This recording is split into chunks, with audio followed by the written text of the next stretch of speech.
Hi hello അസ്സാം വലൈക്കും. എല്ലാവർക്കും എൻ്റെ ഇന്നത്തെ പുതിയൊരു വീഡിയോയിലേക്ക് സ്വാഗതം. അപ്പോൾ എല്ലാവർക്കും സുഖമെന്ന് വിചാരിക്കുന്നു. നോമ്പൊക്കെ എല്ലാവരുടെയും എങ്ങനെ പോകുന്നു എന്ന് കമൻറ്റ് ചെയ്യാം കേട്ടോ. അപ്പോൾ ഇന്ന് ഒരു സ്പെഷ്യൽ വീഡിയോ ആണ്. എന്താണെന്ന് ചോദിച്ചാൽ ഇന്ന് ഐതിക്കുട്ടിൻ്റെ ബർത്ത്ഡേ ആണ് കേട്ടോ. അപ്പോൾ എല്ലാവരും എൻ്റെ ഐതിക്കുട്ടിനെ ബർത്ത്ഡേ വിഷസ് അറിയിക്കാം. ഈ ബർത്ത്ഡേ കണ്ടിട്ട് 2 ദിവസം കണ്ടിട്ടാണ് ഞാൻ വീഡിയോ എഡിറ്റ് ചെയ്യുന്നത്. എന്നാലും പറയിച്ചോളെ സാരമില്ല. പിന്നെ അതിന് ശേഷം എന്താ അവന് സ്കൂളിലേക്ക് റെഡി ആയിട്ട് നിൽക്കുകയാണ് കേട്ടോ അവിടെ. അപ്പോൾ ഇന്ന് സ്കൂളിൽ യൂണിഫോമിൻ്റെ അളവ് കൊടുക്കാനും കൂടെ പോകണം. അപ്പോൾ കേക്കൊക്കെ ഓർഡർ ചെയ്തിട്ടുണ്ട്, അതും കൂടെ വാങ്ങാനും കൂടെയാണ് അവർ പോകുന്നത് കേട്ടോ. പിന്നെന്താ ഹാദിക്കുട്ടി ഇവിടെ കുളിച്ച് സുന്ദര കുട്ടപ്പനായിട്ട് റെഡിയായി കിടക്കുന്നുണ്ട്. അപ്പോൾ ഉറങ്ങാൻ സമയമായിട്ടാണ് ആളിരിക്കുന്നത്, ഇക്കാൻ നോക്കിക്കൊണ്ടിരിക്കുന്നുണ്ട്. അപ്പോൾ അത് അവർ പോകാൻ റെഡി ആയിട്ടിരിക്കുന്നുണ്ട്.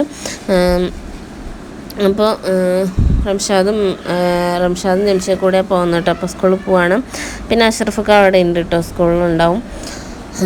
അപ്പോൾ അത് അവർ പോയി. അതിനുശേഷം ഞാനും ഉമ്മയും ഒക്കെ ഉമ്മ ഹാദിനെ എന്നെയും കൂടെ ഒരു ഫോട്ടോ ഒക്കെ എടുക്കാനായിട്ടാണ് നിൽക്കണം കേട്ടോ. അപ്പോൾ ഞാൻ ഫോട്ടോ ഒക്കെ എടുത്തു കൊടുത്തു. പിന്നെ കുറച്ച് നേരം പുറത്തിരുന്നു. ഇപ്പോൾ പിന്നെ അകത്തിരിക്കാൻ പറ്റാത്ത അവസ്ഥയാണ് ഗൈസ്, അത്രയും ഒടുക്കത്തെ ചൂടാണ്. പിന്നെ അത് അവിടെ പടവരമ്പത്തൂടെ ചെമ്മരിയാടൊക്കെ മേയുന്നുണ്ട്. അപ്പോൾ ഭയങ്കര ചൂടാണ് കേട്ടോ. ഭയങ്കര ചൂട് വെച്ചാൽ ഭയങ്കര ചൂട്. പാലക്കാടൊക്കെ ഫുൾ ചൂടാണ്. അതിനുശേഷം എന്താ ഞാൻ വീടൊക്കെ ഒന്ന് തുടയ്ക്കാമെന്ന് വിചാരിച്ചു. തുടയ്ക്കുകയാണ്. ഉമ്മയും ഹാദിയൊക്കെ അവിടെ ഇരിക്കുന്നുണ്ട്. ഉറങ്ങിയണിച്ചിട്ടിരിക്കുകയാണ് കേട്ടോ. എൻ്റെ കുട്ടി ഉറങ്ങിയണിച്ചിട്ടിരിക്കുകയാണ് ഗൈസ്. അപ്പോഴേക്കും കുറച്ച് നേരം കഴിയുമ്പോഴേക്കും ഐദി പുറത്ത് പോയിട്ട് വന്നു. അപ്പോൾ കളർ പെൻസിലായിട്ടാണ് വന്നിട്ട്. എപ്പോൾ പുറത്ത് പോയിട്ട് വരികയാണെങ്കിൽ ഈ കളർ പെൻസിലും കൊണ്ടേ ആവാൻ വരുള്ളൂ. ഇപ്പോൾ പുതിയ കളർ പെൻസിലും ക്രയോൺസും ഒക്കെ അവൾ ക്യാമറ കണ്ടത് ഓടിയതാണ് കേട്ടോ. അപ്പം ക്രയോൺസും പിന്നെ സാധനങ്ങളൊക്കെ ആയിട്ടാണ് വന്നിരിക്കുന്നത്. ഇവിടുത്തെ ചുമര് ഫുള്ള് ഇപ്പോൾ കാണാൻ പറ്റാത്ത അവസ്ഥയിലാണ് കഴിച്ചിരിക്കുന്നത്. പിന്നെ സാധനങ്ങളൊക്കെ വാങ്ങിച്ചിട്ട് വന്നിട്ടുണ്ട്. അപ്പോൾ സാധനങ്ങളൊക്കെ ഞാൻ അകത്ത് കൊണ്ട് വെക്കട്ടെ. അപ്പോൾ ഐതി പിണങ്ങി നിൽക്കുക. അതാണ് ഐതിൻ്റെ പിണക്കുണ്ട്. അങ്ങനെ തിരിഞ്ഞു നിന്നാൽ ഐതിൻ്റെ പിണക്കാണ്. അപ്പോൾ അവനിക്ക് ഗിഫ്റ്റ് കിട്ടിയിട്ട് ബർത്ത്ഡേക്ക്. ആ ഗിഫ്റ്റ് നോക്കാൻ ആ ഗിഫ്റ്റിൻ്റെ ഉള്ളിലാണ് ക്രയോൺസും പെയിൻറ്റും ഒക്കെ ഉണ്ട്. ഇവിടെ അല്ലെങ്കിൽ പെയിൻറ്റ് കൊണ്ട് പൊറുതിമുട്ടിട്ടിരിക്കുകയാണ് ഗൈസ്. അതിൻ്റെ ഇടയിലാണ് ഇവൻ വീണ്ടും കൊണ്ടുവന്നിരിക്കുകയാണ്. അപ്പോൾ ക്രയോൺസും പെയിൻ്റൊക്കെ ഉണ്ട്. അതൊക്കെ കൊണ്ട് കുറച്ച് നേരം വരച്ച് കളിച്ചിട്ടിരുന്നു. ഇതൊക്കെ പിന്നെ ഒരു ദിവസം ഉള്ളൂ കേട്ടോ. ഇതിൻ്റെ കാലാവധിയൊക്കെ ഒരു ദിവസമേ ഉള്ളൂ. അതിന് ശേഷം വേറെ വാങ്ങിക്കണം.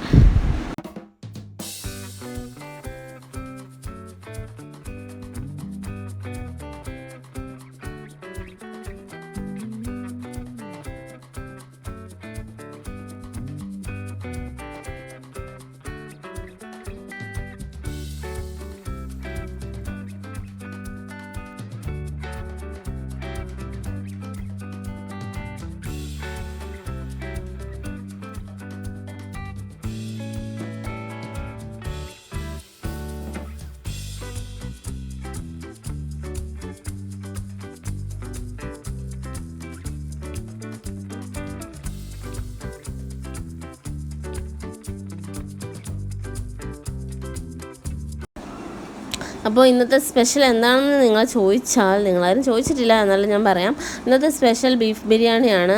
അപ്പോൾ നമ്മൾ നോമ്പ് തുറക്കുന്ന സമയത്താണല്ലോ കേക്ക് കട്ടിങ് ഒക്കെ വെച്ചിരിക്കുന്നത് കേട്ടോ. അപ്പോൾ ഇന്നെന്താ നോമ്പ് തുറക്കാം, ഇന്ന് ബീഫ് ബിരിയാണി കേട്ടോ. അപ്പോൾ വൈകുന്നേരം 4 മണി സമയത്തൊക്കെയാണ് തുടങ്ങിയത്. പിന്നെ ഒരുപാട് എണ്ണ പലഹാരങ്ങളൊന്നുമില്ല, കാരണം ഇതന്നെ ഭയങ്കര ഹെവിയാണ്. പിന്നെ അധികം ആരും എണ്ണ പലഹാരമൊന്നും കഴിക്കില്ല. ജ്യൂസ്, കുറച്ച് ഫ്രൂട്ട്സ്, അതൊക്കെ തന്നെയാണ് ഇന്നത്തെ നമ്മുടെ നോമ്പുതുറയും ബർത്ത്ഡേ സെലിബ്രേഷനൊക്കെ. അപ്പോൾ ബിരിയാണിക്കുള്ള സാധനങ്ങളൊക്കെ റെഡിയാക്കി കൊണ്ടിരിക്കുന്നുണ്ട്. അപ്പോഴേക്കും പിന്നെ ഇതൊക്കെ റെഡി ആയതിന് ശേഷം ഞാൻ പിന്നെ കുറച്ച് നേരം വീഡിയോ ഒന്നും എടുക്കാൻ പറ്റിയില്ല കേട്ടോ. പിന്നെ അതിന് ശേഷം ഞങ്ങൾ നേരെ കേക്ക് കട്ടിങ്ങിലേക്ക് പോയി. അപ്പോൾ നമുക്ക് കേക്ക് കട്ടിങ് കാണാം.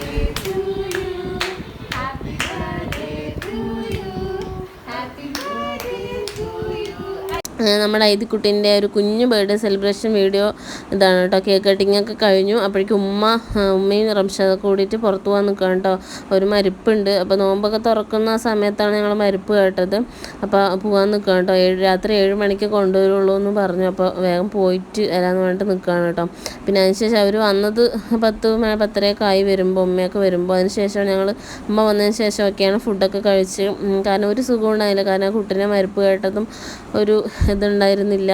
എല്ലാവരും ആ കുട്ടിക്ക് വേണ്ടി ദുആ ചെയ്യുക. നിങ്ങൾ വീഡിയോ കണ്ടിട്ടുണ്ടാകും, ഫിറോസ് കുന്നംപറമ്പിൽ ഒരു വീഡിയോ ഇട്ടിട്ടുണ്ടായിരുന്നു ഒരു കുട്ടിക്ക് വേണ്ടിയിട്ട്.